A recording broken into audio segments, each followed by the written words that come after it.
Just muted. Can you hear me now?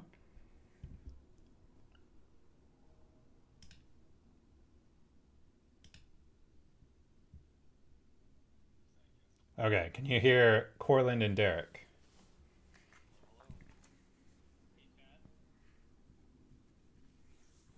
They cannot hear you guys. Oh, because my desktop audio is muted. That's why. Can you guys hear them now? I'm not a streamer. Hello. This is not good. Hello, chat. This is Cortland. Hey, we're live. We figured it out. We're Nice. We got there. okay. I should. Well, I'm going to be looking to the side because my this is where chat is, and sorry, you're going to get profile most of the time. Hello, everybody. This has been a while. It's been like 3 years. Yeah. Feels like longer.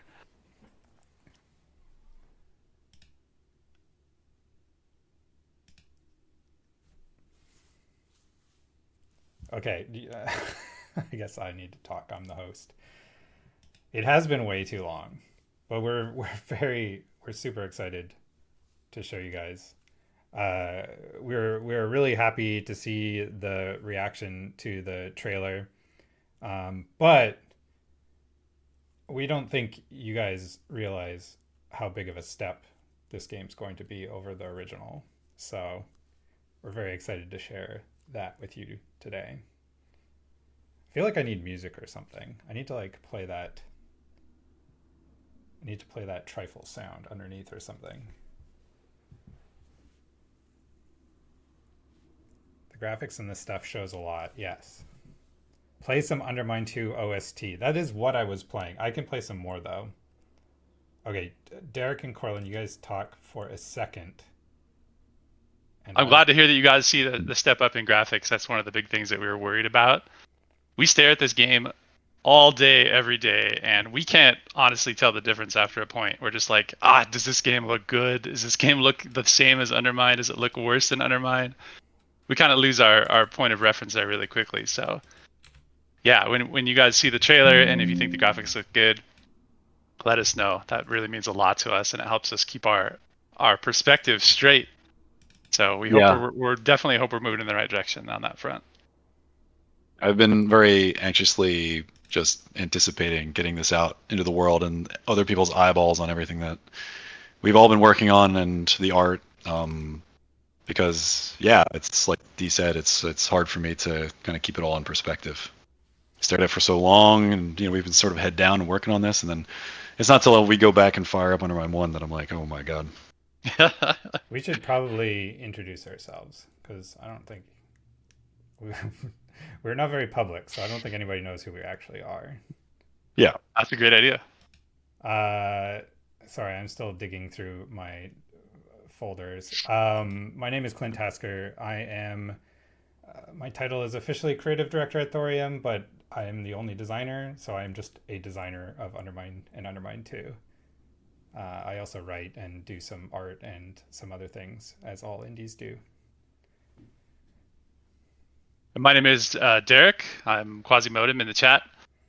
I also wear quite a few hats, but mostly I do all the programming. I wrote all the code for Undermine 1, and we probably mentioned this, but Undermine 2 is pretty much a complete rewrite of our original code. Even though we use Unity as our engine, we have our own internal engine that makes top-down roguelike happen within Unity. So I've written all that code. Ported a lot of it over from Undermine because there was a lot of good stuff in Undermine we wanted to keep, but primarily it's been a full rewrite. So a lot of code, more code than I've ever written in my entire life before, and hopefully ever need to write again. And I am Cortland Winslow. I guess we're going with art lead. I'm bringing over, a lot of the character and some of the, art that makes sense for us to, we're trying to be economical with what we bring over from Undermine 1, but there's really not a whole lot that's coming into the new game untouched. So I'm handling pretty much. I don't want to say everything because Derek and Clint do a ton of work just to make the art look good. So, but yeah, everything from concept to portraits to assets, animations, VFX, some shader work, the art. Okay, I can't hear this music. Is it playing? Is it too loud? Is it playing at all? Sorry. Oh. Sorry for jump scares. Now Which it's track very is quiet. Okay, it's supposed to be it? very Hopefully, quiet. it's like an exploring theme and not a combat track. If we do this more, I'll get better at streaming. Maybe I'll buy one of those fancy keypad things that lets you do this stuff. Okay, good there. Okay, good. Okay. Well, I think, I don't know. We should probably show you a little bit of this game first, or maybe. So the number one question. Hello. The number one question we got is, what did we learn while developing UnderMine 1? I feel like that question alone is going to be like a 2-hour conversation. So we probably have to break it up a little bit. Derek, did you think about this question much? I thought a lot about this question. Yeah, I feel like this is a question that each one of us could take like an hour on, like you're saying, and go real deep on the things we learned about art, things we learned about code, things we even learned about how to not only design a roguelike, but to just construct a roguelike. We've leveled up so many different philosophies on how we do our data organization, and I mean, I could talk for an hour on the technical side of it. So maybe we should just jump in with that. I'm happy to share my opinion on what I think I learned the most, and we can just go around. How does that sound? That's what I was asking. Okay, then I think, Nice. yeah, for me, the UnderMine 1 was built pretty fast and loose because we didn't understand quite what we were building. I think Clint has used the analogy that we were building the train track as the train is going across it. I thought that was a really apropos way to describe the UnderMine 1 development process. UnderMine 2 has the luxury of, we really came out of UnderMine 1 knowing the flaws that we wanted to fix and knowing the features that we wanted to add and the content improvements we wanted to make and how much bigger scope we wanted to try to tackle. So we had the clarity of hindsight, I suppose. From a technical standpoint, that really meant I knew much better the common or the speed bumps that we continued to hit as we build content and the rough edges that we could shave off, how we wanted to data drive things, what it was to make an enemy, what it was to make a boss. All of those things we are just so much better at now and quicker. And we're able to extend that stuff to the mod community, just extend our learnings and give you guys really powerful tool sets to just do what we do with copy paste basically at this point. So yeah, I think just the technical answer is we learned how to organize our data so much better to make this game faster and a higher quality. Yeah. So before I get started, we're not gonna talk about release date. We're not gonna talk about platforms. We're gonna talk about the game. And I think, like Derek said, we learned a lot about. We learned how to build UnderMine on UnderMine. That was the first roguelike we had built, and we learned a lot about the genre. We learned a lot about our own game, and there were. This kind of leads into like, why is this a sequel versus an update? And the main answer is that we've rewritten everything, like Derek said. So like most of the code has changed, and the biggest thing is our tools have really changed. So we had to go backwards for a while because we had to start over again. But our tools are so good now that we can produce items and characters and cutscene sequences and levels and enemies. We can produce them so much faster with so much more accuracy. And what this is basically designed so that when we are out and released and the community has, ideas, or we just have content we want to make, we can make it quickly, timely, without bugs, and it will integrate into the game a lot easier than it did before. When we built new stuff in UnderMine, we were essentially recreating code just to make that thing work. And I think a good example, one good example of that. Okay, so like here, we're gonna show you. We have been talking about how there are new playable characters in this game. So in UnderMine 1, there was just this guy. There was just the peasant. And also, he didn't have a jump animation. Now we have, Corland, and he likes to animate. So, there's lots of animation and stuff. He's a little wobbly. Anyways, that's not my point. My point is we have more characters. Here's one of them. She's probably familiar to you people. And a good example of this is in UnderMine 1, I wanted to create an item like a Captain America shield. Basically, like, you throw a projectile and it bounces off the wall. And, Derek's like, okay, cool, but this is going to take a few weeks, and that's an expensive thing to do. And also, like, we didn't build any enemies with it in mind, and we didn't do a whole lot of things. So we could make this Captain America shield, and it would cost a couple of weeks, and you'd get one relic out of it. But now we have this, like, stat system. And so if I want a Captain America shield, I just go in here. Well, this is a very ugly journal. This is very temporary, so don't worry about it. But you can go up here, and you can increase your ricochet count. Let's put it up by 1. And now you get your Captain America thing. But that's not. Wait, do you want to show? Sorry, do you want to show how you would increase your ricochet? Well, you'll increase your ricochet. You'll increase your stats through all kinds of things, through like blessings and relics, and things that you're pretty familiar with in UnderMine. But the thing that's cool here is this is not just a single one-off item. This is like, if I give ricochet to enemies, they're gonna do the same thing. Actually, do we have a curse for that? We have other curses. So another example is, in UnderMine we had Fork, which was a relic. But now Fork is just a stat. So you want some extra projectiles, increase your Fork. Now you have projectiles. So this is pretty interactive. But we got enemies like that you're familiar with.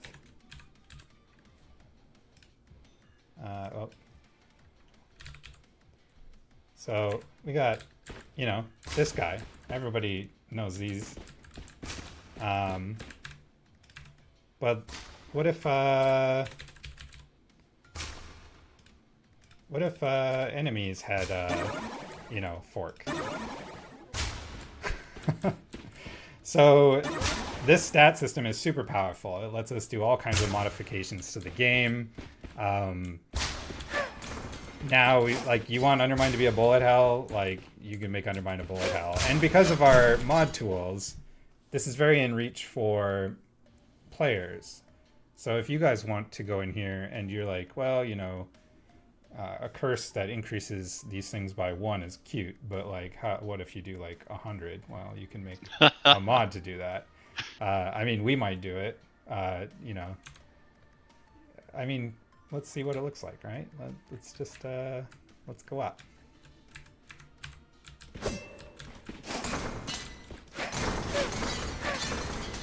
And then let's up the ricochet count.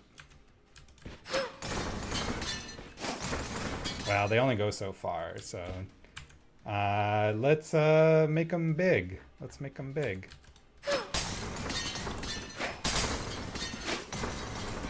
So I hope this is a good demonstration, I think, of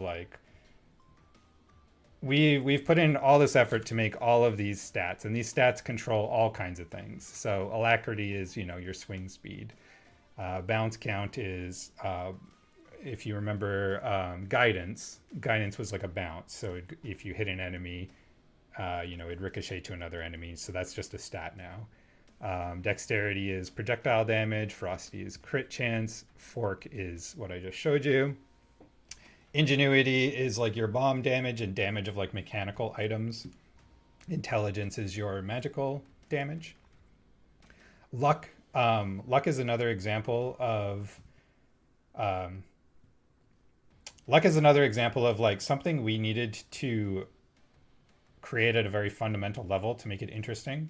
And in UnderMine, we didn't do any of that. But now, every random roll has usually a luck modification. So If you have good luck, it'll be more advantageous, and if you have bad luck, it will probably hurt you more often. So luck is a fundamental thing that is built into so many aspects of the game.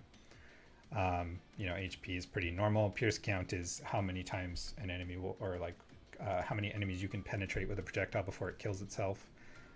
Reach is your melee. Recklessness is your AOE size. So if you have, obviously like bombs are a good example of this. Like if you have a standard bomb, it'll be that big, and if you increase your recklessness by a bit, it'll be that big. So these are very exciting. Derek, do you have more to say about this kind of stuff? Does anybody remember the original blessing from UnderMine 1 called Dynamism that we eventually ended up cutting? That was like super early in the early access phase. That is now just our bounce count stat. So we're leaning really kind of hard into what we thought was the broken stuff from UnderMine 1.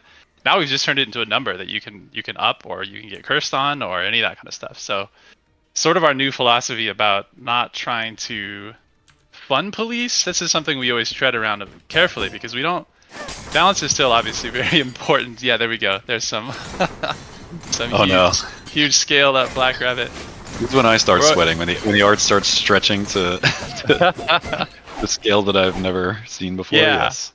But this is a struggle as a developer, is to try to manage game balance versus just having fun with stuff, just getting huge and getting tiny, or whatever it is. So this is a new philosophical readjustment for us.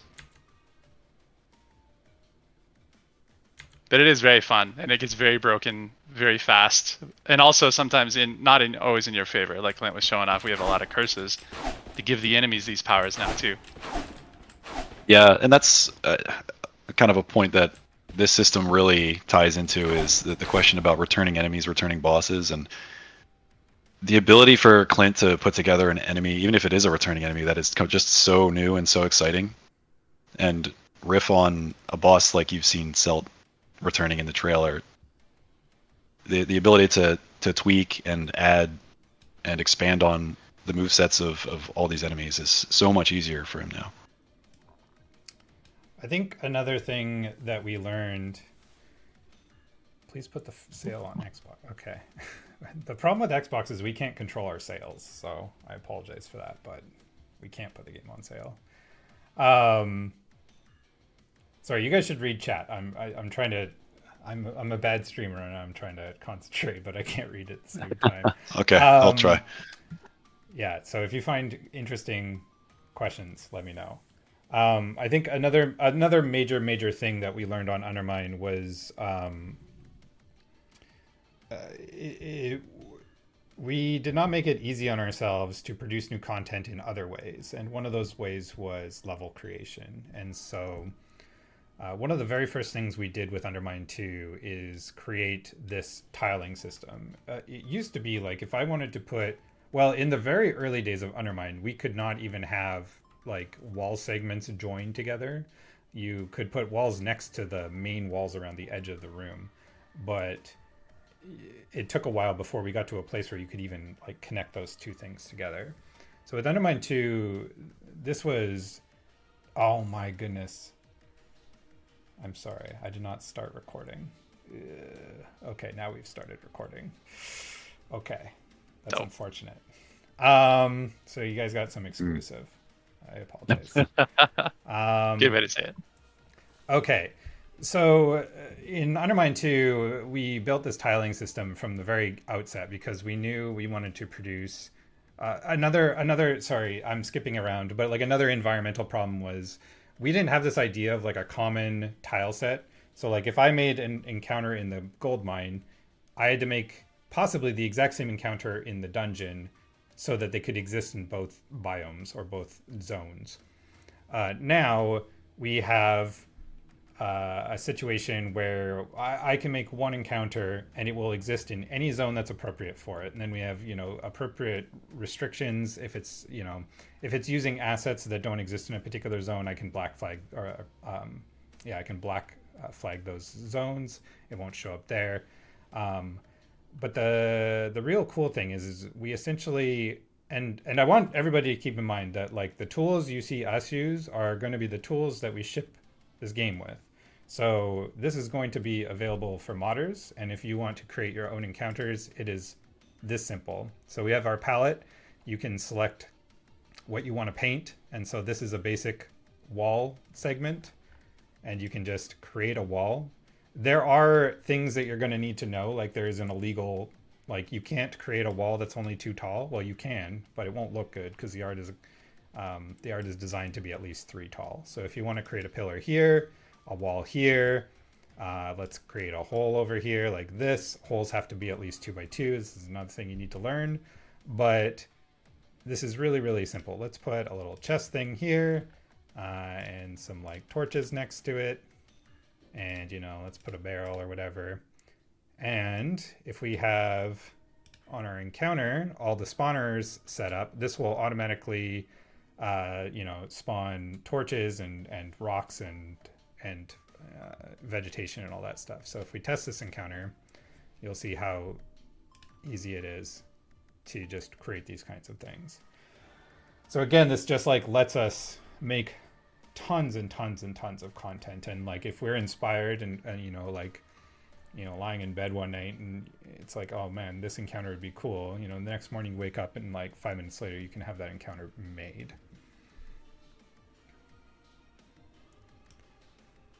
Let's move this over here. I see a question that is, how many items and synergies are you all aiming for approximately? Ooh, and, great question. I don't know that we have a number for it yet, but many hundreds. I will say that. My first thought was your luck build from the other day.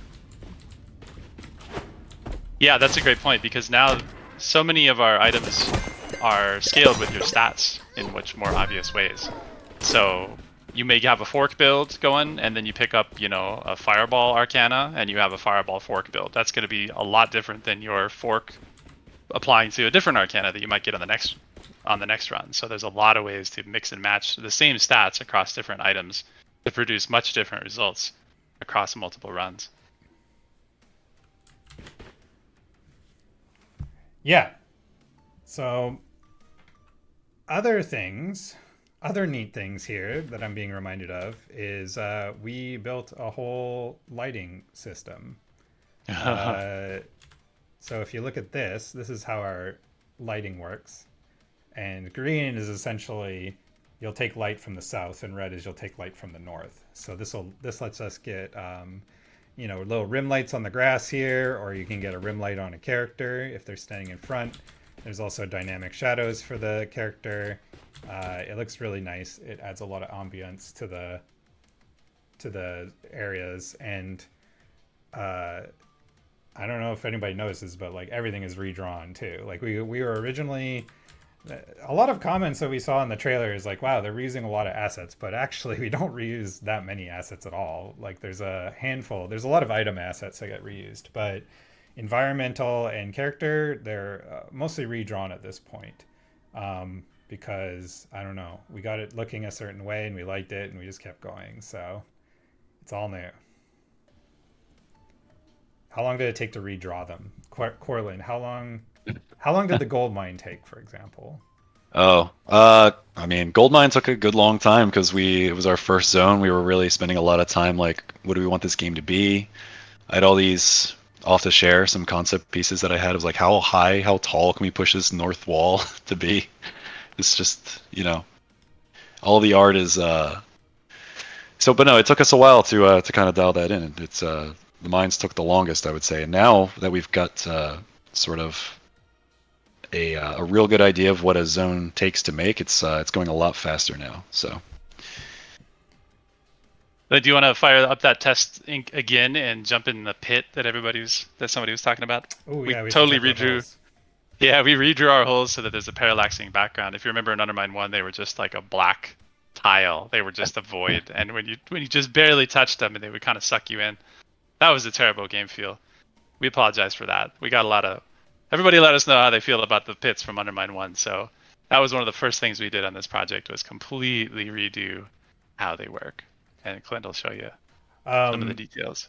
in addition to apologizing for not recording the beginning of the stream, I also apologize. The first question that was asked to us was from Ryan Shadow 507. And that The was question we're still answering, what yes. we learned. Yes, that question will just continuously be answered throughout the stream, I think. And also there was another question here. Shadows generally put a lot of stress on graphics cards. Can we turn these off? We are making a huge effort to put a lot of options into the game. So what you see here is a temporary menu, and so it doesn't have everything on it yet. But we are allowing things like turning off the dynamic lights, the bloom, the color grading, reflections, VSync, everything that you want to control for. Do you want it to look nice or do you want it to run nice? Hopefully, most people can do both, but you'll have total control over that kind of stuff. And we're also trying to give a lot of options into, the HUD. Do you want to see this? Like, for instance, up here in the upper left where you have like the health and mana numbers, we have this idea of a toggle button. So right now it's left alt on the keyboard, and this will exist on a controller as well. The toggle button lets you basically you can sync a bunch of options to either be on, off, or on the toggle button. So if you don't like having whatever HUD element up, you can either turn it off completely, or you can set it to your toggle button, and then when you press it, you'll be able to bring it up. So this right now brings up like the run timer and like other resources that you don't have yet. It'll also do things like if I spawn a relic, our relics now have these. There were quite a few behind the scene interactions in the old game that a lot of people didn't know about, which is pretty much our fault. Like we didn't really even have the idea of stats. So like, scaling was very bespoke or very like targeted at the item. Now we have very, capital letter stats. So items will tell you what stats they scale with. It won't necessarily tell you how it scales, but we think our stats are going to be clear enough that you understand that. So for example, Salamander Tail scales with intelligence and luck. That's because Salamander Tail does elemental damage, and intelligence is what scales that. And Salamander Tail has a chance of applying, so luck is going to matter there. So if you have very high luck, you will just ignite something 100% of the time. And then we also do things like explain keywords that we think are important. So your team, which is also a very big feature that we'll get it at like later. And then things like ignite, which is a status effect. But right now I have this set to always on. I can, where is it? Gameplay, advanced tooltips. You set this to toggle, go back. Now you won't have that extra information, so you're an advanced player, you know all these things, you don't need that extra UI up. But maybe you forgot, so you hold down the toggle button and you get this. So this is a very long explanation of like options, which is maybe not the sexiest thing. They are to me. They are to me. Okay, I love yes. them. Engineers, big fans of options. Oh, yes. Holes where Oh God. so going back to the what did we learn about UnderMine question is, we learned that there were a few things that we really messed up on, and we continuously got this feedback. And one of them was game feel. Most people think it was okay, but there was, people who thought the game was clunky, maybe slow, maybe sometimes less responsive than it should be. And sometimes like environmental things were not as readable as possible, which ultimately we agree with most of this. That holes were black, and like the center of columns was kind of black, and a lot of the time people just couldn't tell the difference between a pillar and a hole, and that's totally fair. So we've done a lot of work here. Cortland and Derek have made holes parallax. They have color that is independent from like the background color, so that they stand out a lot. But the biggest feature, so in UnderMine 1, everyone thought, or not everyone, but like a lot of people thought that like if you moved over a hole tile, it felt like you were kind of getting sucked in. It's not entirely true, but we can see how that was like interpreted that way because of like how the animation worked and things like that. But holes were essentially 2D in the old game, and now holes are like 3D. Undermine, secretly is a 3D game, but holes now are true 3D. So if you imagine, like, if this is a side view and we have like the lip of the hole here, there's like a kill plane that lives like a little bit underneath here. So you can actually have your character move over this lip and not die until you reach the kill plane. And so this allows us to do things like you can teeter on the edge, and I'll show this in the game in a second, but you can teeter on the edge. And then we have like, what Maddie Thorson and the Celeste crew kind of popularized as coyote time, where you can actually walk out onto the hole and be completely suspended in air and still have, your dash or your jump command so that you can recover. It's not very long. It's like a 20th of a second, or maybe a 10th of a second or something, but it's long enough that you don't feel like you're getting sucked into these holes. So here you can see, like, you got to be a little bit. It's not gonna like play the game for you. It's still hard, but you can see like the character kind of like slips over, and I don't think we have our fall animation hooked up right now, but this would be easier on a controller too. Keyboard's a little bit binary. But anyways, I can walk out over this hole and jump, and you can actually see where the jump starts, and it is way out on the hole. So we think this is gonna, we've spent a lot of time on game feel. There's like 3 times more attack frames, so that, like, first of all, it looks smoother. But also we can slow this down. Like, let's slow it down. Let's just get all the lethargy. And it doesn't look bad. You can see that, like, it doesn't just like, chunk. There's like enough frames in there that you can actually see it work. Yeah, we dynamically add frames if your attack level is low enough so that it still looks like you're in motion rather than just, jerking through a bunch of sprite animations. It looks great. You guys are not going to love this curse, but sorry, not sorry. That's just the name of the game. No, you can't read the sign on the wall. Sorry, this is just like a lost dog sign. I mean, I guess we could make it so that you could read it. We certainly could, yeah. A gravity relic. No, we don't have a gravity relic yet, but we do have things that play with gravity. Can you still pet the dog? We have not implemented any dogs yet. We kind of have a conundrum because there's more team member dogs that exist now, and so we're just like, how many dogs is too many dogs is the question. I mean, Derek fumbled this. He got another dog. I got a new dog. Yeah. So remove the dog and add a cat. I don't think any of us own cats, so sorry, we're just not cat people. There is a secret sort of cat in UnderMine 1. I think quite a few of you know that Easter egg, but we had a teammate who had a cat who unfortunately passed away, so we made a memorial to the cat. You'll have to go find it if you don't know where it is. Okay, I'm gonna get back to our Discord list of questions. The second most requested question, or the second most upvoted, was merch, and this is probably gonna have not a great or satisfying answer. So we still have merch available for UnderMine 1, but it's not very popular, and it takes a lot of time for us to design and develop and deal with the business side of merch, and it ultimately, if it sold more, not because we want to make more money, because it makes almost no money at all, but if it were more popular, I think we would have more of an interest in making merch. It's not to say we won't in the future, but for now, there's not really any plans to do any more merch. That is great that you still have your pilfer pins. I have hundreds more. If anybody, well, I shouldn't say that. Yeah, we have. I'm not gonna mail them to any. But if we do conventions, you can come see us, and we'll give out more pins.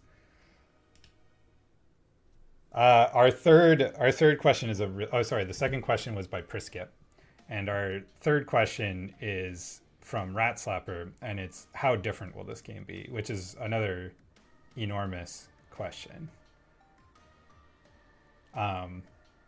Derek or Cortland, do you guys want to speak to this at all? Because there's a whole lot I can say about it, but I don't want to hog. I mean, I'll let you guys, I guess, flesh it out. But to me, whenever I see the discussion of how different this game is going to be, the thing that comes up is often like the viable builds from UnderMine 1 And I just every time I see that, I'm just like, man, when people realize the number and variation of viable builds in this game versus the first game, it's just night and day.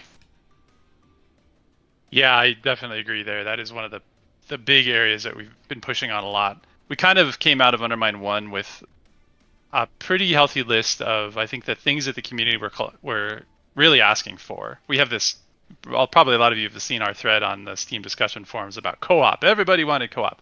Okay, well, let's make that a priority. We're going to add great co-op to this game, significantly different departure from the first game, and being able to play with a friend. Mod support. We had a lot of people asking for more formalized mod support, so that's another big. Although that won't impact the core game so much, that is a big difference from the first game. We do have to ride the line though, because if you change too much, it's not going to feel like Undermine anymore. So it is a balancing act for us, definitely.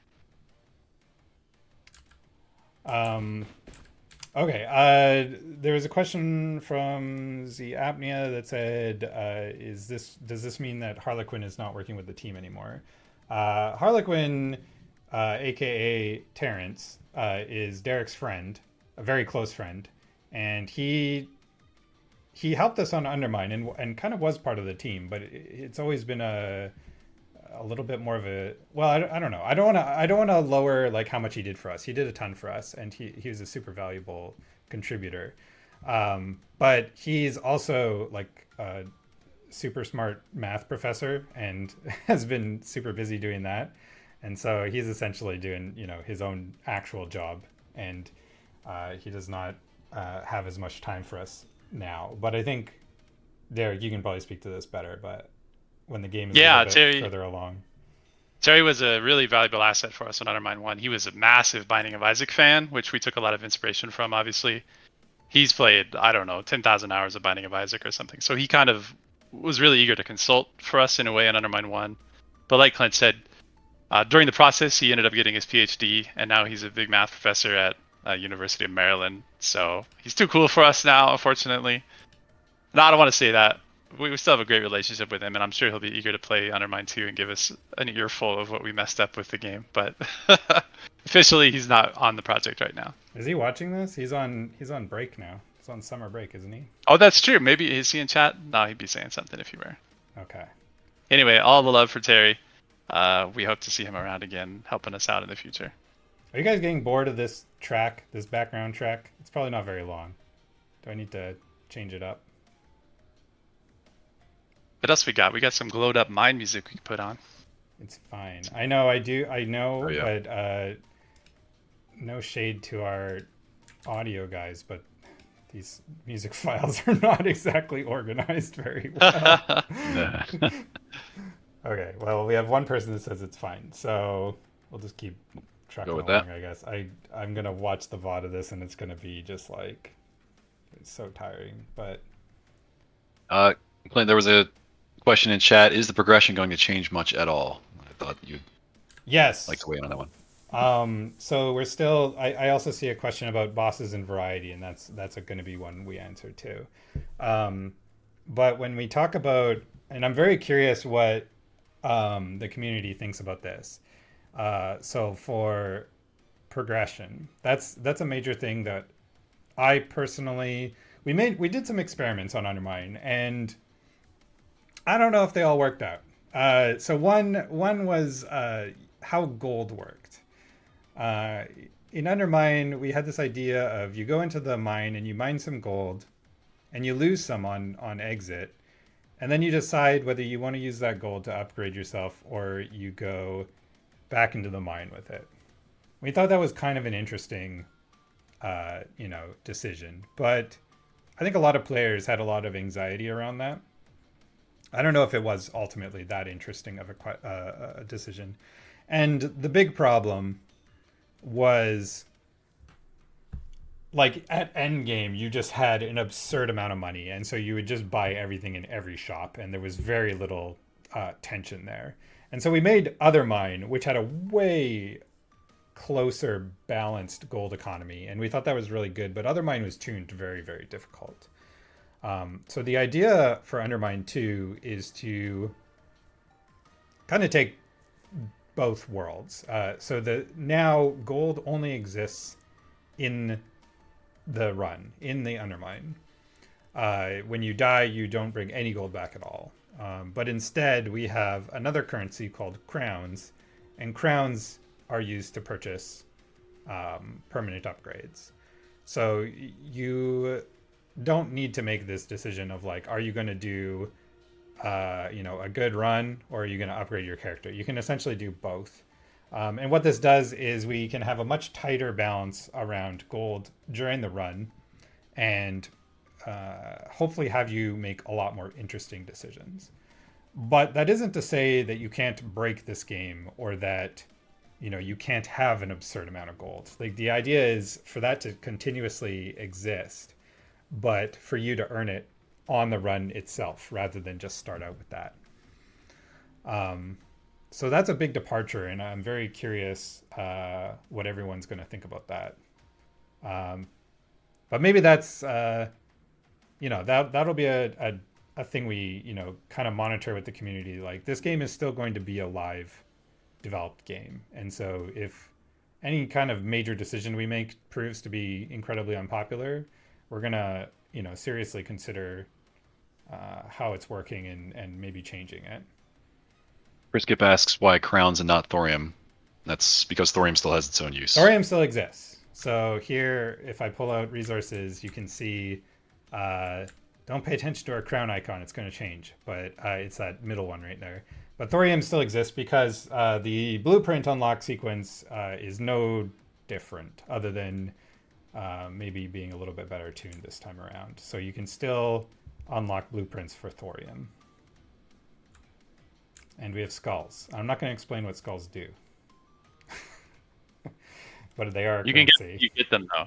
They come from skeletons. You can collect skulls. Sorry for the spoiler. Yeah. Well, here, I can just spawn some skulls. Oh yeah, that's you. There they are.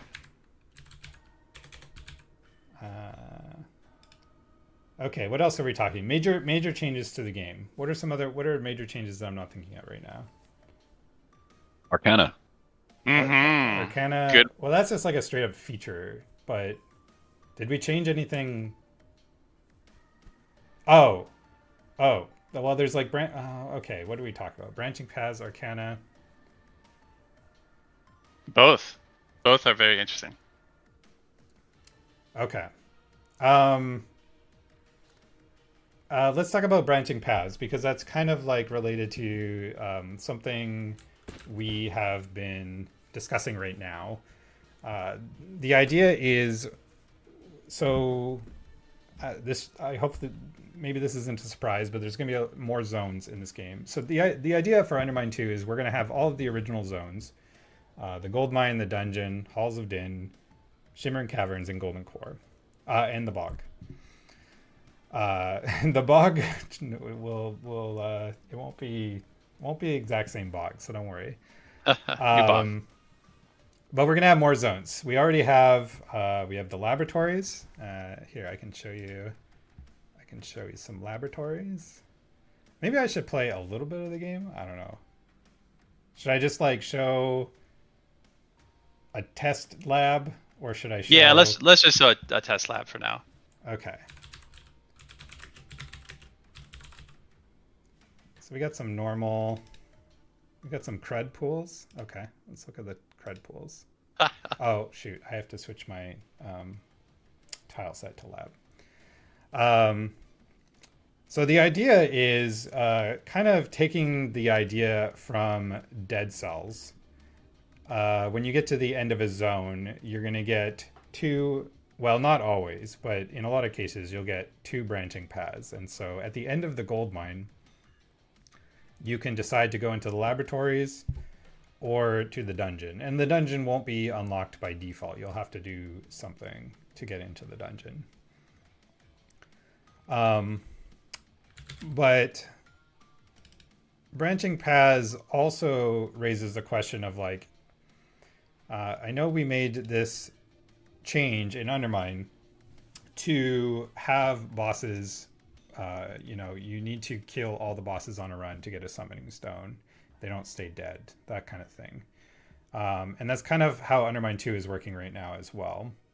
Right now you can't skip the bosses like you could in Undermine 2, which we're still debating about. So you may be able to actually skip the bosses. We can implement that. But the idea will be once you kill the boss, you decide which zone you want to go to. So we are playing around with the structure of the game. But the exciting thing about branching paths is that we're going to have many, many quests and secrets that require you to go to certain areas, acquire an item or talk to a character. And then you have to figure out the next step of the chain. Like that character may ask you to go to a particular zone and talk to another character or pick up an item or transform an item or do many different things. So we're going to have many, many secrets that exist for the player to discover along their runs that's going to force you or require you to bounce from one zone to another. And it may require you to like break the game in some cases, like skip from a zone that you normally can't go from to another zone that is disconnected from it using the tools of the game. So we're going to have players, they're going to have to be creative about solving like some of these things. There's going to be a lot of somewhere on here there, somewhere on this list somebody asks if there's going to be secrets, and oh my, there's going to be so many secrets. There's already well, I can't say that there's more than Undermine right now, but certainly by the time we get this out, there'll be more than Undermine, and the goal is to have just an absurd amount. And there will be deep secrets. So unless you're data mining the game, it's going to take you a very long time to figure them out. Why was I doing the lab? This is the lab. This is the lab, and this is one of the branches you can take. Yep, you'll be offered an opportunity to branch to the labs or branch to another place. It is a new zone, and our liquid is all entirely dynamic now, so it's not. Which is. Ooh, yeah. Spawn some jumpers in this room. Happen. As opposed to Undermine 1, where your water pools were baked into the floor. Now, various liquids, poison, water, molten gold, oil, and water can still be electrified, chilled. It's all dynamic. Mm-hmm. That was a big system rewrite for us, was to redo our ground hazard system and make new shaders and figure out how we're going to do flood fills. And yeah, that was a big technical lift, but yeah, it's real fun now. And a system that the player can leverage through various arcana and relics. Nice. So we are bringing back, like Clint said, Undermine 1 zones, but none of them are coming back just copy-paste, that's for sure. I'm trying to, reuse what we can, but I have a tendency to just kind of go a little too hard maybe, and a lot of it's getting referenced and not just copied. So a lot of it's going to look pretty new. Are we going to put the game on Dare Drop or a website for keys? I don't know what Dare Drop is. We will probably, closer to release, have a key request feature like we did for Undermine, which we originally used Keymailer, but it's been a long time and I'll have to investigate kind of what platform to use for something like that. Has the reflection been fixed in Undermine 2? I assume you mean the reflection on walls that had the character backwards, which is a very hard technical thing to fix, and I'm not sure we will, but the water looks fine. Shrink me, because no one wants to see me. Can I shrink myself like this? Oh, that's fine.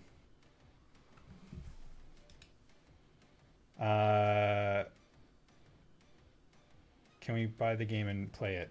No. The game is probably in a state where we could, launch it, but we don't want, we have grander ambitions, and we just want to make sure that it's in the best place possible. Our fourth and fifth and sixth questions from Tuss Plush When, which kind of goes back to the merch question. But and Aqua Tsunami, are there tsunamis that are not aqua? Items. How? Oh, sorry. These are actually two different questions. I thought they were similar. Okay, the first question is, how many of Undermine's one's relics, potions, familiars, and hexes are making it to Undermine 2? The answer is the grand majority.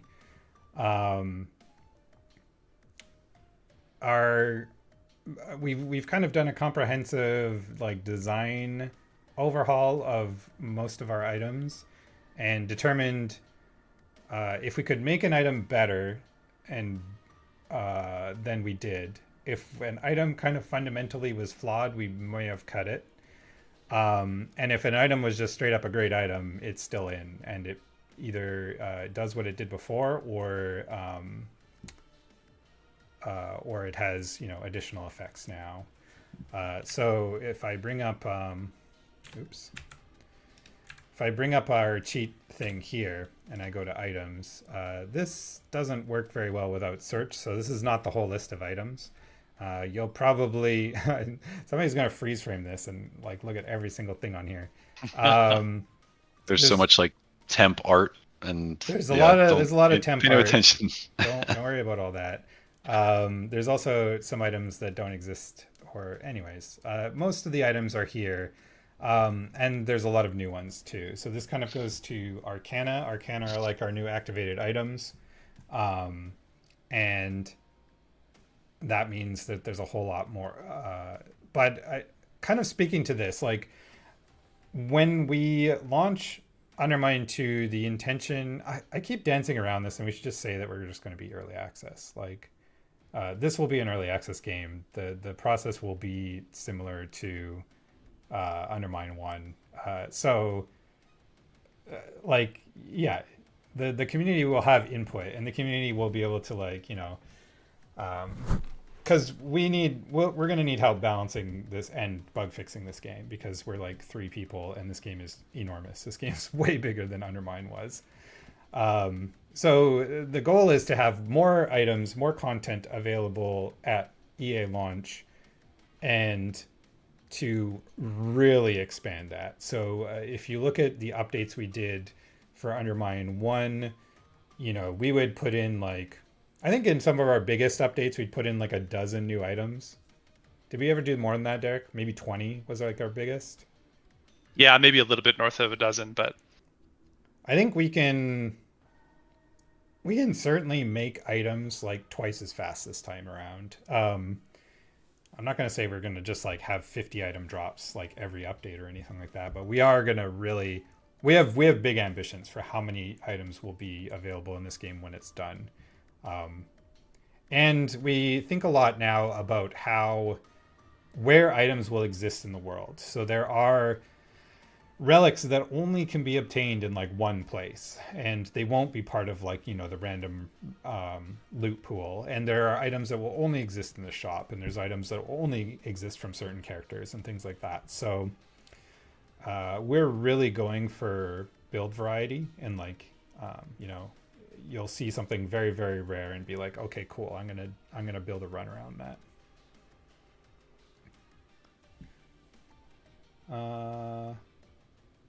Sorry, I'm just looking for questions. Early access today? No, that's definitely not true. Okay. The next question that I thought was about items is not about items. It's from Aqua Tsunami, and it is, which part of Undermine 2 are we most hyped for? Or no, sorry. What are we most hyped for the community to experience?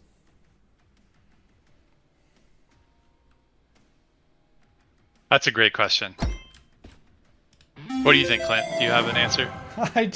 I have been talking nonstop. Can you guys do some talking? What do you think, Cortland? Do you have an answer? My God. I mean, I'm going back. The same answer that I was talking about before, but I don't know if you're like sitting on this to show a follower build or something, but build variety is my number one thing in terms of what I'm excited for other people just to realize how broad and deep it is, but also just to see what people cook up, because like the interactions are all like there's so many systemic interactions and so many ways that people are that are far more creative and min-maxy than I am are gonna just put this system to work. For me, I think it's probably honestly co-op.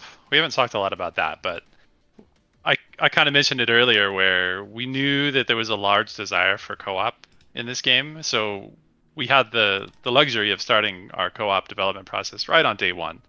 You really can't do it any other way. If you try to shoehorn co-op into a game later, you'll have closed so many doors behind you that it just makes for a very unfun development process, and the results are just not that good. But we started pretty much on day one.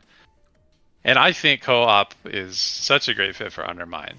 It's just got such a playful nature to the game anyway. And when you have a co-op partner in the game with you and you're all bouncing around and batting bombs back and forth and pushing each other into pits, it's just a riot. Sorry if I sound like I'm really tooting our own horn here, but it's just a natural fit. So watching other people play co-op is going to be probably my biggest joy in this process. I think my answer is a little bit harder. It's not like an individual feature. I think I'm excited for people to really I guess I'm really excited for people to play this game and realize like what Undermine can be. Like I think runs are going to be so much more varied in this game, and I think there's going to be so many more secret interactions, and there's going to be so much variety. Um, I'm just stoked to like. I want a player to be able to play this game for like 200 hours and discover a new build, like because they just haven't had a combination of relics. And I think we're headed in the right direction for that. Like right now, we don't quite have the content available to do stuff like that yet, but like we're still a little ways out, and we'll have time to get there. And then throughout EA, we'll continue developing that, and it's just going to be. So I guess an example is like here's another thing, kind of another fundamental change we made to this game, which is all enemies can be on the player's team. So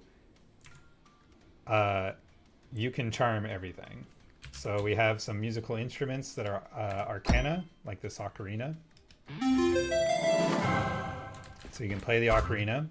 Don't worry about the sound, it's temporary. These are little elder seeds. These are what recover your mana right now.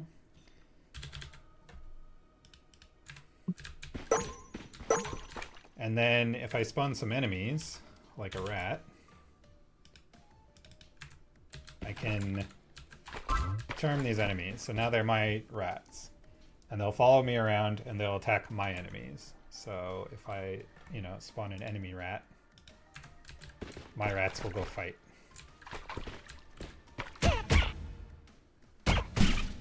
And this is very, very exciting because this leads to all kinds of things. So if I, for example, go into the dungeon and I meet a priest, the other enemy.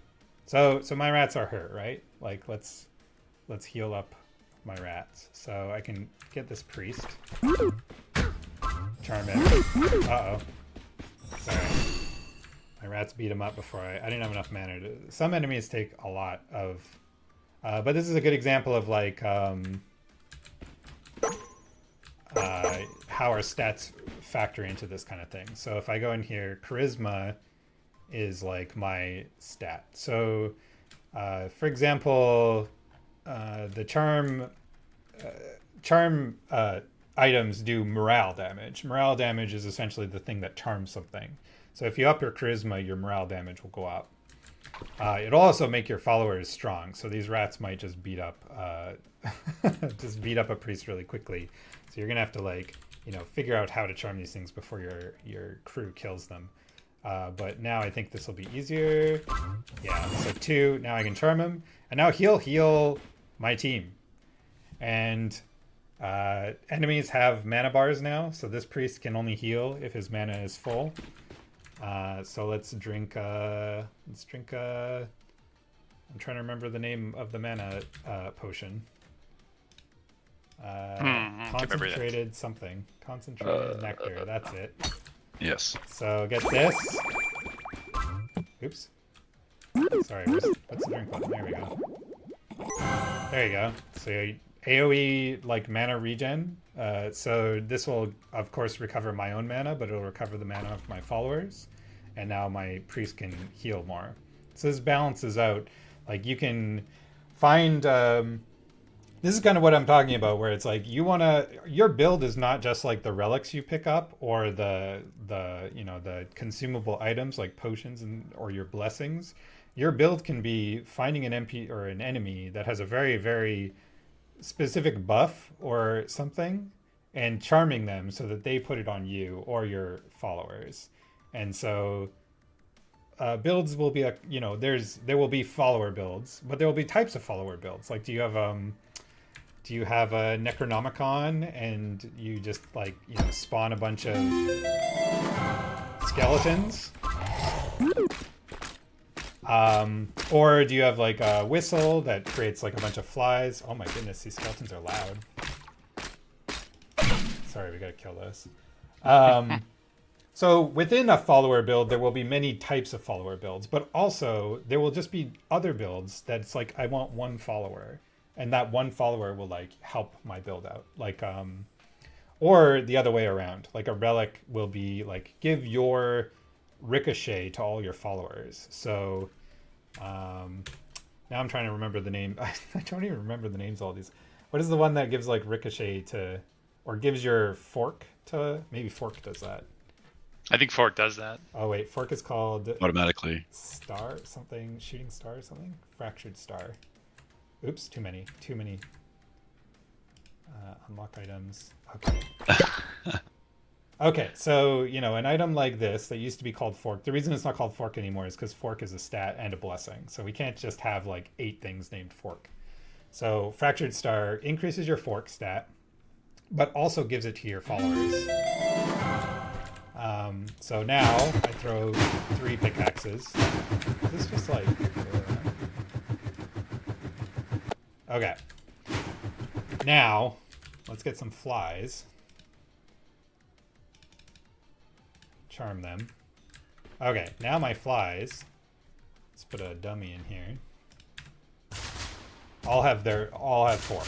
So you can see how like builds interact with one another. Like, I'm just so hyped for this. I think this is amazing. This is like so incredibly cool. And like UnderMine, sorry, part of the criticism was that there was like 2 types of builds. I don't entirely agree with that. I think there was a little bit more.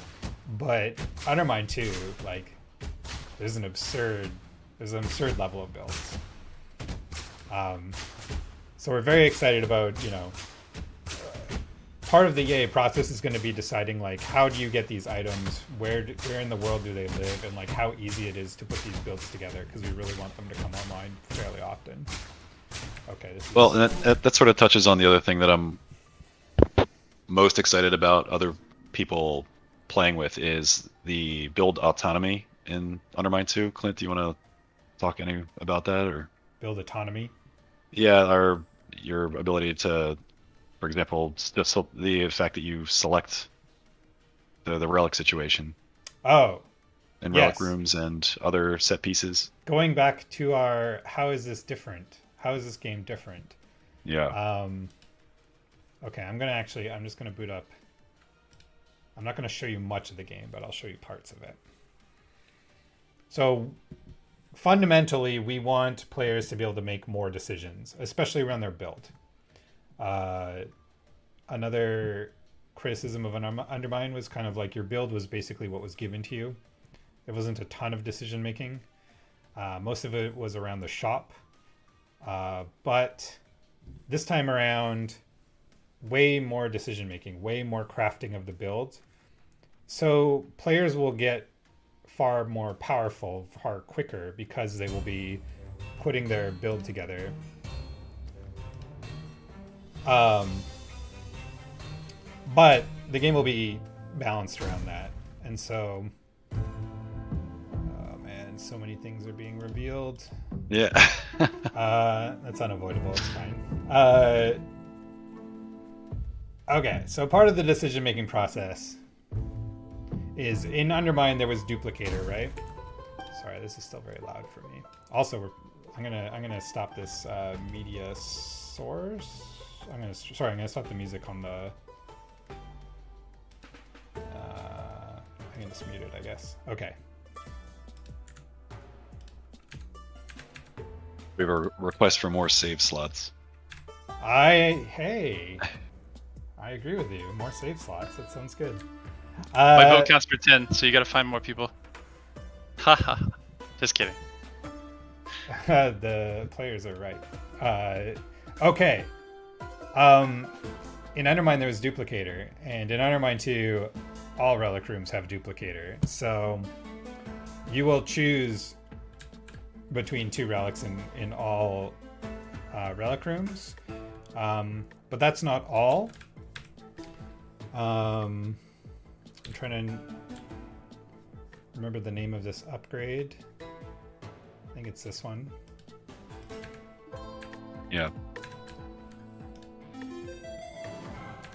I have to reload this floor, I think. It's not triplicator, no. But I mean, it sort of is. So this will be a permanent upgrade that you can launch. That was not the right one. Isn't it? I thought it was, but maybe not. Oh, there's... No. Interesting. Okay, well, maybe I can't demonstrate it, but the idea is that you will get a statue in all relic rooms that will let you re-roll the relics, like a transmute machine, but it will be permanent. It will always be there, and it will be balanced around the gold economy. So a lot of the decision making will be like, do you want to continuously re-roll to try and get that optimal build?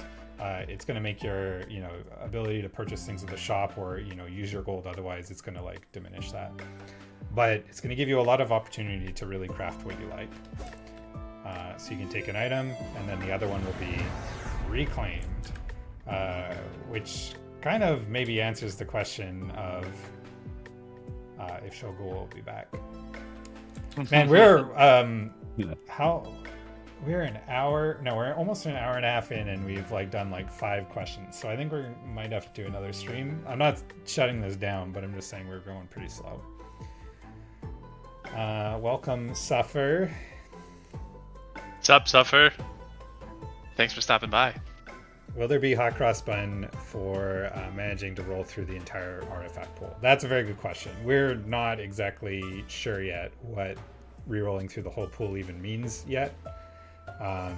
Hopefully, at some point, we have so many items that your ability to do that is very limited. But there's all kinds of shenanigans that players will be able to pull, and we need to accommodate that.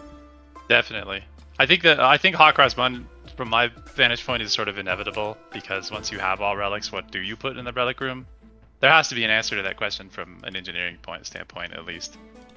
I would love it if the hot cross bun was integral into some really great build, and you're highly incentivized to try to get as many of them as you can. That one is still in the works, though. Is there going to be skill tree based upgrade system? No, but there will be player classes, and familiars will return too. You've probably only seen the canary because we actually haven't re-implemented familiars at this point, but familiars will be returning. They'll probably be more interesting. They'll have more interesting abilities. Some of their abilities will be what they were before, and there will of course be new familiars too. But the idea is that your player character and your familiar is kind of like the basis of your run. So right now we have Black Rabbit and the Peasant implemented as playable characters. They're different in quite a few ways. So Black Rabbit attacks faster and in a smaller area. She throws knives, which don't penetrate enemies the way the Peasant's pickaxe does. but they do travel farther, and she can throw more than one out at a time. And she dashes rather than jumps. So she already plays quite a bit different.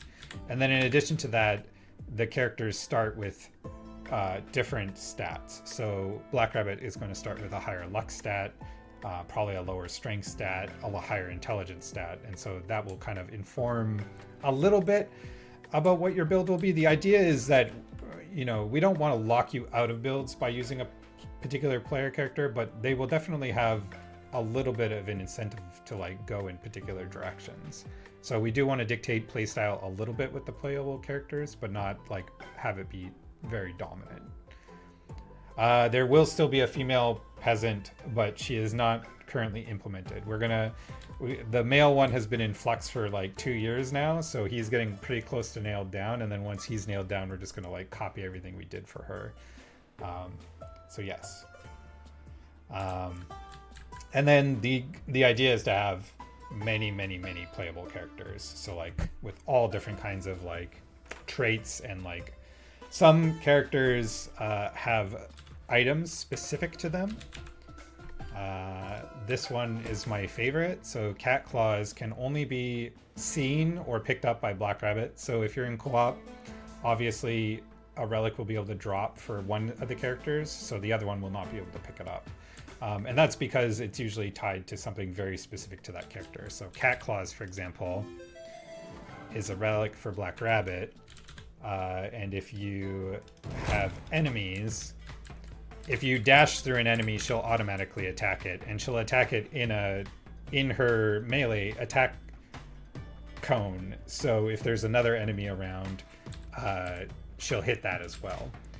But then also, if you have an item like what's the fire one called? Flame spitter. This item is when you hit things in melee, sometimes you'll get fireballs that shoot out the back of it. So when she dashes through things, she can also shoot fireballs through them. So this is another example of just like how integrated all of these different items are, and like how much they interact with one another, how the builds will kind of evolve. You can also see our luck kicker occasionally, which indicates a luck kicker will appear when a roll has happened, and if you had 0 luck, you would not have successfully done that roll. So luck was part of that roll succeeding. So it will continuously show you how much your luck has contributed to like things that have happened to you. Hopefully it'll like basically point out that having luck is like very valuable. Yeah, luck is incredibly OP, but it's quite invisible, so we're trying to raise its visibility to you and really show you how different your run would be had you not had the luck stat that you do. So you can see it works in reverse too. Sorry, you can see with high luck that this thing procs basically like 100% of the time now. So yeah, luck can go negative also, so bad things will start to happen to you if you have negative luck. Correct. But that dash attack using her base melee attack just is another. So many things are systemic now, where before they were sort of like these baked-in interactions. So all the questions about how many interactive relics are there, I feel like is the answer all of them, because there's so many different interactions now that it's just because everything is systemic. Yeah, everything has been designed to work with everything else. So one question that I saw from Suffer was unchosen relics in the relic room being taken out of the pool, and you had already pointed out the re-roll from the Shogul statue. Do you want to talk at all about the other statue in the relic room? Yeah, I can talk about those. They're not necessarily related to one another. So an item getting pulled out of the pool, I think right now if you don't claim a relic, it does get pulled out of the pool, right, Derek? Yeah, that's right. Items still have what's called a scene count, and you can only see each relic once currently on your run. But that's still under discussion about how we're going to change that from the UnderMine 1 behavior. Yeah, we're still working on that. I think if there will probably be some limitation if you don't choose a relic, but to Corlin's point, there will be another statue available, which will allow you to freeze an item. And this isn't just limited to the relic room. We're going to do this in the shop and in altar rooms as well. And basically, you can put an item in stasis. So if you come into this room, into this relic room, and you discover 2 relics that are good for your build. Let's say, okay, these items don't really go together, but let's pretend they do, right? So you're like, okay, I want that item on the next floor, and I want that item now. You'll be able to go over here, and there'll be a button here called stasis, which does exist right now. It just, for some reason, I can't get the statues to appear. You can stasis this item. Let me try. It should be this upgrade. And then if I load, do I need to reload the whole run there, or? No, you should just have to reload the floor. If that doesn't work, you can just buy it in the hub and see if that. I mean, that would. You can work. Unlock all upgrades here. Did you unlock all items? I unlocked items. Oh, here we go. Unlock appeared. non-stats. Yeah, There it is. Okay. non-stats. Okay, so we got our 2 statues. One is reroll, and one is. Don't worry about this 1,000 gold thing. This is very confusing even to us right now, so we're gonna have to make some changes. But I can be okay. Conductor is cool. I want conductor on my run, but I don't. But I want crown right now, so I can stasis this boy if I have money to do it. And now it's locked in place.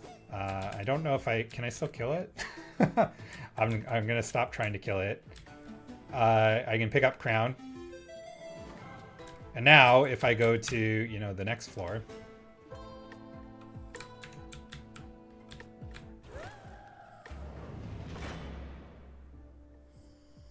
Can I show hope a this works. peasant-specific relic? I, The only peasant-specific relic right now is Twin Axe, and I'm not sure we have actually re-implemented it yet. No, I don't think we have. Cool. So my conductor has made it to the next floor. We got to do some presentation stuff so that it's clear that this is we had it break off. Anyway, don't worry about that. So now you can choose your conductor, and if you want to, the next item you want to roll forward, you can stasis that too, and these numbers will be balanced to reflect the power of being able to modify your thing. So we're gonna allow you to do this in the shop. We're gonna allow you to do this in the altars with blessings, and it's gonna give you a ton of power over crafting your build. But that's not the only thing that lets you craft your build. That sounded like a segue, but I'm not sure it is, because we need to you guys been reading chat? We gotta get through our questions too. Yeah, I think we should rip through some of these on our spreadsheet. Okay. Well, you guys keep reading chat, because I don't want to ignore anybody. Yeah, I think we're Okay. mostly caught up with chat. Okay, from Mason, any plans for secrets and hidden items? I think we've covered that quite well.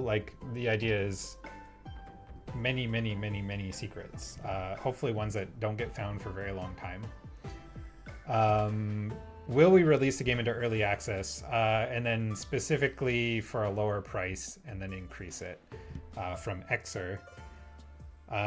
We will be releasing into early access. I think the plan right now is for it to be cheaper in early access, but we have not decided on price, and we're not going to talk about that right now. And then another question from Ryan Shadow 507: what was considered when making achievements for this game? Derek, have we made achievements for this game? We have not made any achievements yet for this game. I think, save maybe one that you can probably guess, we were fairly happy with how the achievements worked out for UnderMine 1. So I think you can expect similar challenges to get the achievements in this game. Yeah, so just because we don't have achievements doesn't mean that we won't be making them. I really enjoy achievements, and so we'll be making them. I think there were some mistakes on the first game regarding achievements, this is a tough thing because I think that there were one of the least popular achievements was the Let's Suffer Together achievement for doing 30 Summoning Stone runs. I don't think it's that it felt grindy. I think the main reason it felt grindy is because by the time you were in a position to do 30 Summoning Stone achievements, you had already accumulated the majority of the other achievements. And so you're really grinding on the game to just do one more.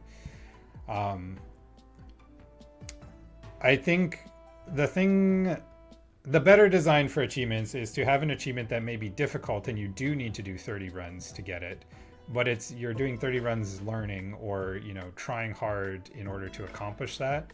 But also there's a lot of breadcrumbs along the way. There's a lot of achievements you're still working towards. So I think it's just like a matter of unlocking them at a good cadence, making sure that they're satisfying, and that they're not just doing the same thing over and over again. So there will be achievements, and hopefully they're rewarding and much better this time.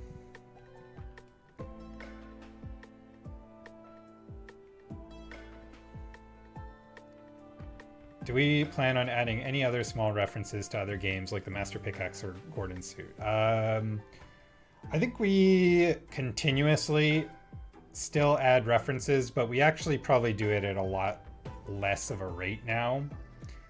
I think references can be cool, but they can also be overused. And I think also we are pretty proud of the world we've crafted, and we're now trying to just reference our own world and really create a really well-built world, for lack of a better term, that feels interconnected, and you can read about a character on one item, and then maybe you'll meet that character, or you'll I think the Targon situation with Seer was something we did in UnderMine that we really want to do a whole lot more this time around. Is we'll tell a fable about something that happened in the world and then reveal that through boss design or item design or conversations between characters. So we really just want to reference our stuff more this time around. Yeah, that's a much better answer. I'm sorry, I just said something different in chat, but that's the real answer. Yeah, we do have more to draw from now. I mean, Clint's done a lot of writing. There's a ton of lore that I'm sure won't be explicitly laid out in the game that we will be drawing from, and item descriptions and little bits and pieces that you will find, and the writing, and I guess to an extent the concept art too. There's just a ton of kind of background that we've painted in that we've just been aiming to set ourselves up to be able to draw from. So yeah, referencing UnderMine and ourselves a bit more. But we have another question that kind of is similar to one we've already answered from Ethnos that says, will there be the same items and curses from the previous game? Which is yes. There will be a lot of things that are familiar from UnderMine 1, but there will also be a lot of brand new stuff. UnderMine 2 is a true sequel. So the next question from Luna is, will there be a stronger focus on story? This is a bit of a long answer, but UnderMine 1 was the first game I ever wrote. I'm not a writer, I'm a game designer. But kind of by the nature of having a very small team, I wanted to make sure UnderMine had some kind of motivation for players that enjoy the world and story and characters in games like this. And so I did a very rudimentary job of telling something. I think in UnderMine, I think you needed to dig at it, and that's a little bit of the goal this time too, is we want you to discover the story rather than have it be told to you. But there is a bigger emphasis on story this time around, or at least I want to make it clear what's happening. And we've also built tools that allow us to create optional dialogue for characters that's much easier, and it can be contextual to what's happening in the world. So I can easily put some dialogue in that requires you to have discovered a certain item or spoken to a certain character or to visited a certain area, and you'll get that contextual dialogue from them. It's also easier to build cutscenes, so there's going to be a little bit more of those. we don't want it to get in the way of gameplay. If you do not care about story, you can mostly ignore it, and it will not get in your way. That we occasionally, put you into a non-interactive sequence with locked controls, but it's very rare. And to speak to that, UnderMine, at the same time as being a true sequel, is a little bit of a do-over. And this is kind of answering the question of like, will there be things that are returning?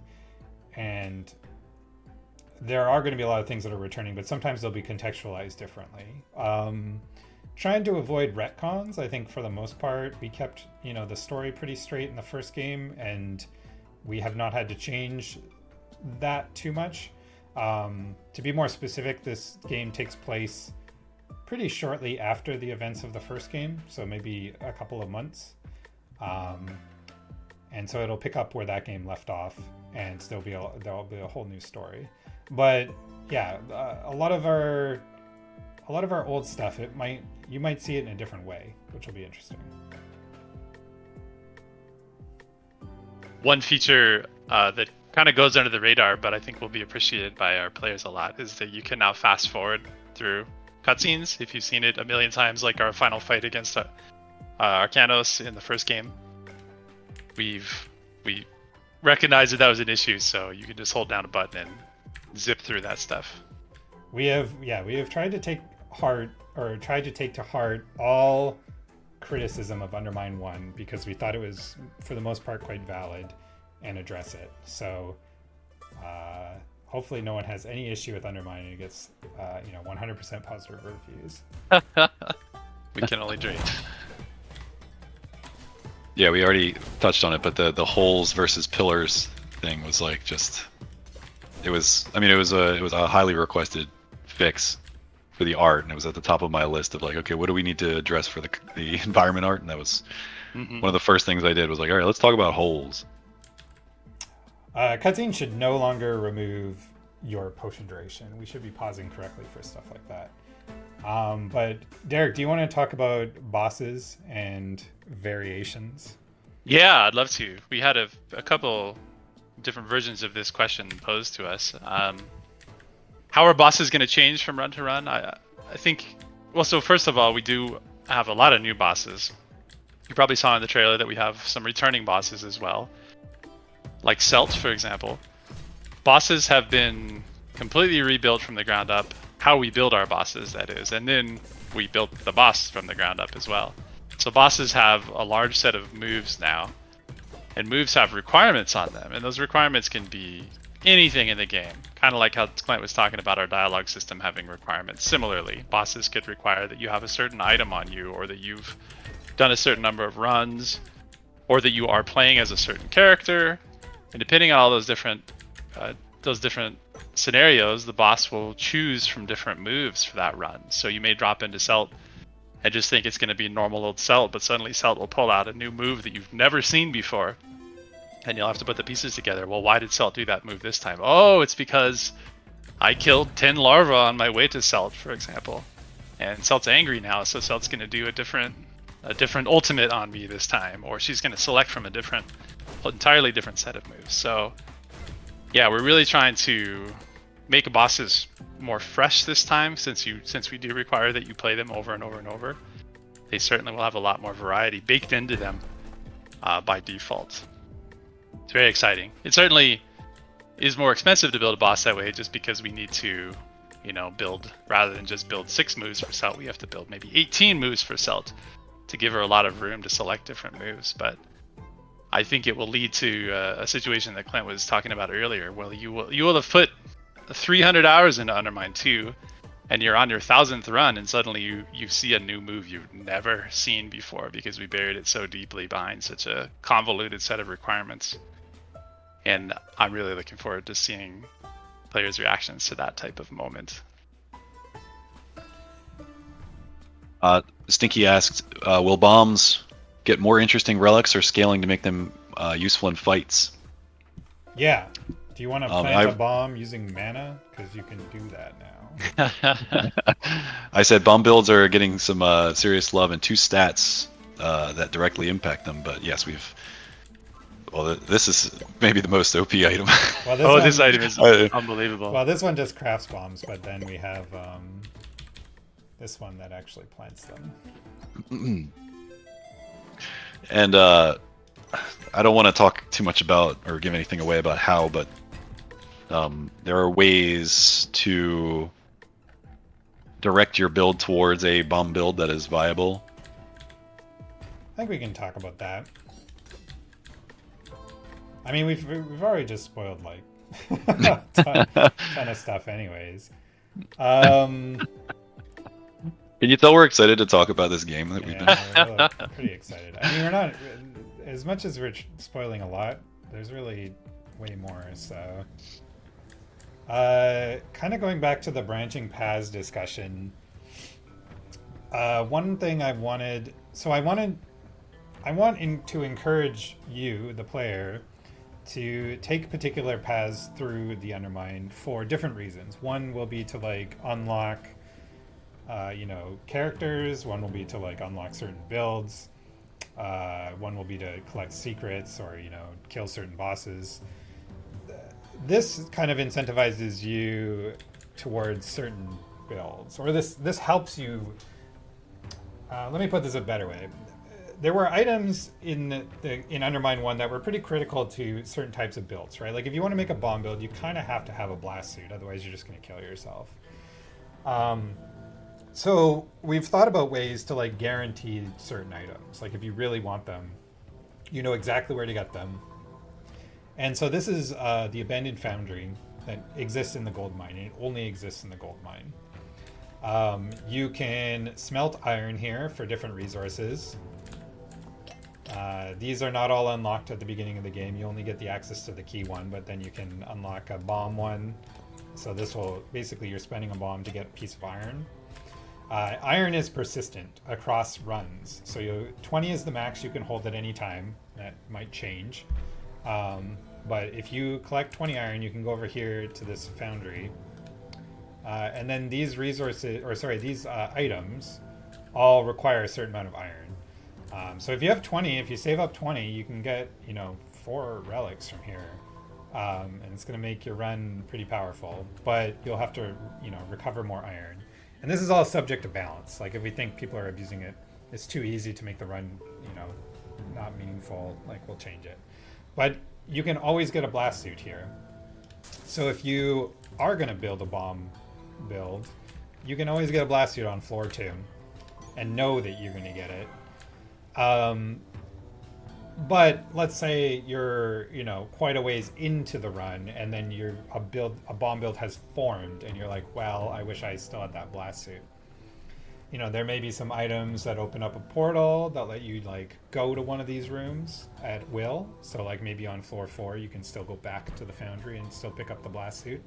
The important part is that it has a place in the world and you know how to get it. You don't want a critical niche item to rely on RNG necessarily. It still might. You may have missed the blast suit here. Your bomb build may have come together. You don't get that potion that lets you teleport. You're just going to have to suffer without the blast suit. But in a lot of cases, we want you to be able to have more control over this kind of thing. And this is what we're referring to as a set piece. This is the set piece for the mines. So. Well, internally we call it a set piece, but I don't actually know what to call it because yeah, well, it's not really a really good name for these things. But every zone will have one of these. That's what I was getting at. This is the thing for the mines, and as you go to other zones, there will be other ways to sort of, do various things, but a lot of them are with this ability to influence your build in mind. They don't operate the same at all, though. They all have very, very different operations. Yes. Another question from Stinky, and this is kind of getting more into the metagame or late game, is any ideas for a new game plus system? Derek? We've been asked a lot of questions about, I think this is related to endless mode that people have been asking about so much. I'm a pretty big fan of endless modes. I played a ton of Risk of Rain 2. I thought they had an excellent implementation of endless. So I'm very receptive to the community's wants for endless modes, and I know the modders could come up with a pretty good endless mode, but I don't necessarily want to leave it to the modders. I have my own desires to make one ourselves. So I'm not making any promises right now, but I think New Game Plus slash endless mode are certainly something we have ambition for. I think, yeah. So we have a lot of ideas that we are rolling around for end game content because that's really the. We kind of have this idea where unlocking all of the permanent unlocks is not considered the end of the game. That's kind of like this is like how MMOs are structured, right? Where it's like getting all the permanent unlocks gets you to the end game, but that's really where it starts. And we want Whip will return, possibly with some changes, and we have other ambitions too. We would really like to craft the hex system into a more complete system that encourages players. I mean, for lack of, it's really hard not to compare to this system, but it will be very similar to the heat system from Hades, for example. Like Hades essentially had the equivalent of hexes, and you would take on as many as you wanted, and it would increase your heat level, right? So we already had the hexes in Undermine 1. Um, it makes sense to encourage players to stack those in different interesting ways. We'll also create new hexes and then reward you, or at least acknowledge that you've done, a run with a particular level of hexes applied to you.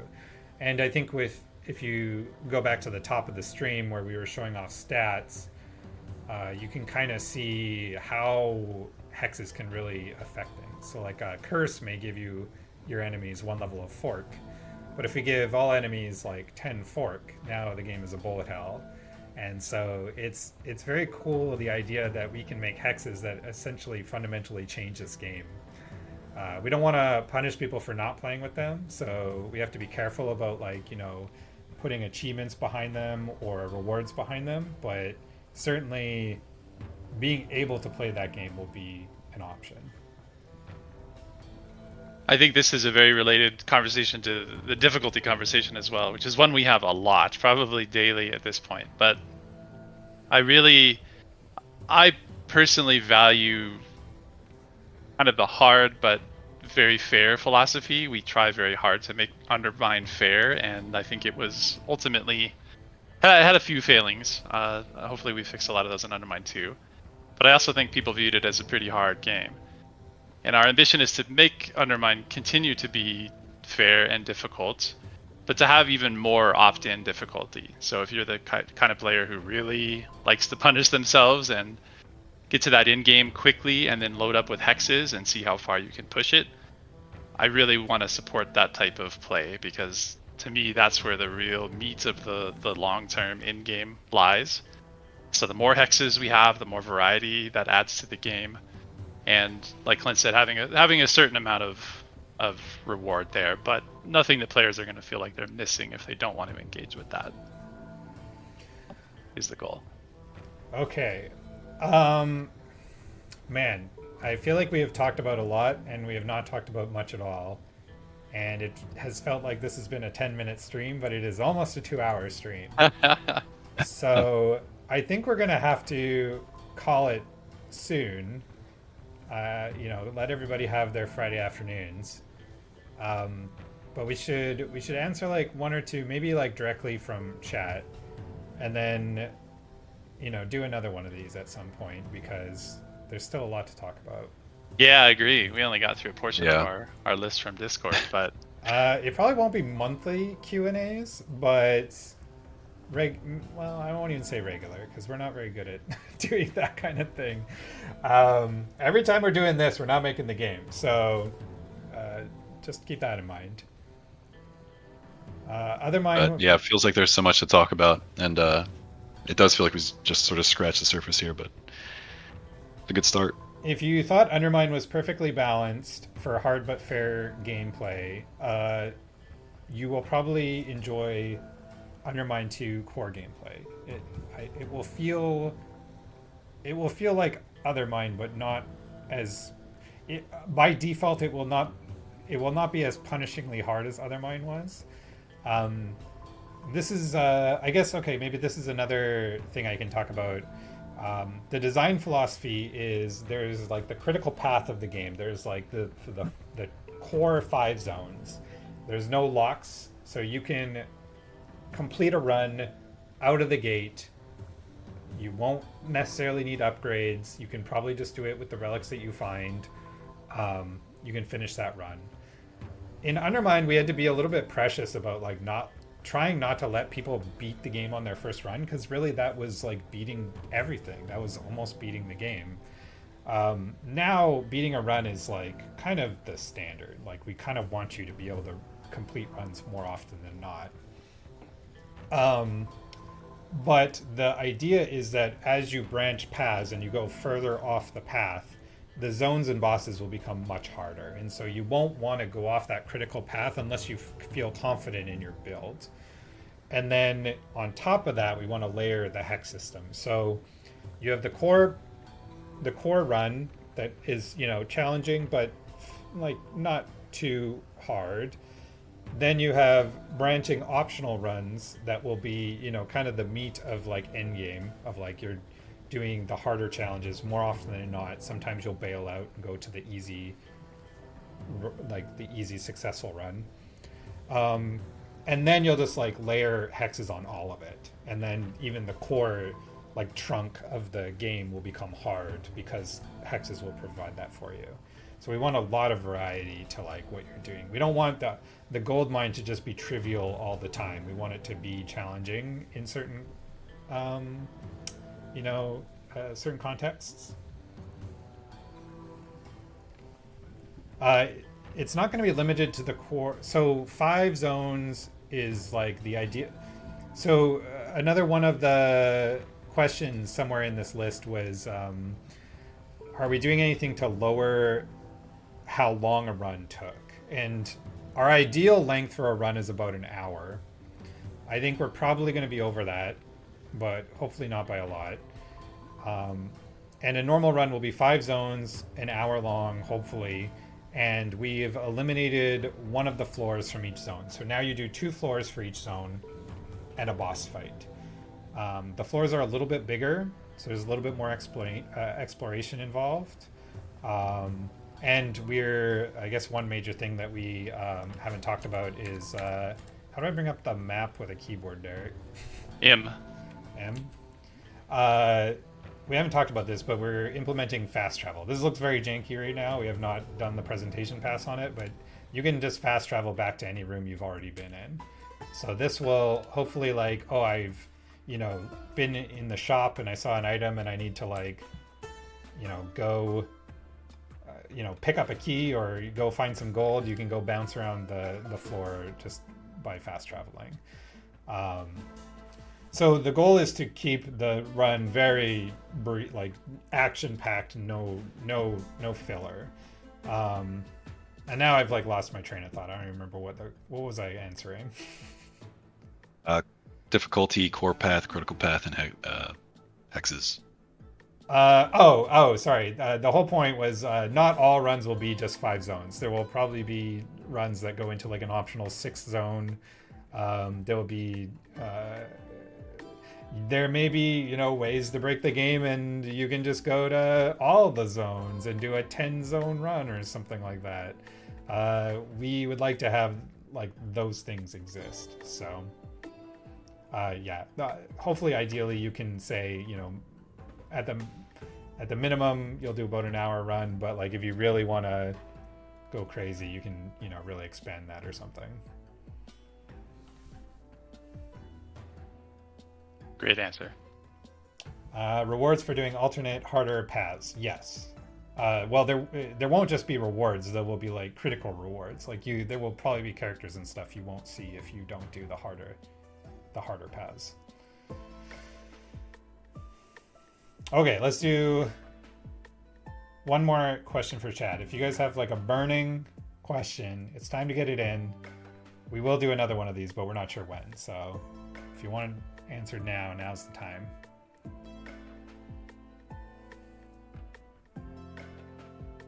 Derek, are we planning on adding an optional Shogul boss fight? Ooh, that's a great last question, I think. We are planning on it. That's it. He's not. No, that's That's not a commitment. That's not a full commitment. I've always wanted to fight Shogul, though. I always thought he would be an incredible fight. I have a lot of ideas for it. I'm not making any promises, though. But he's going to be awesome. If you guys have been paying attention, you'll notice that this statue looks a little bit like Shogul.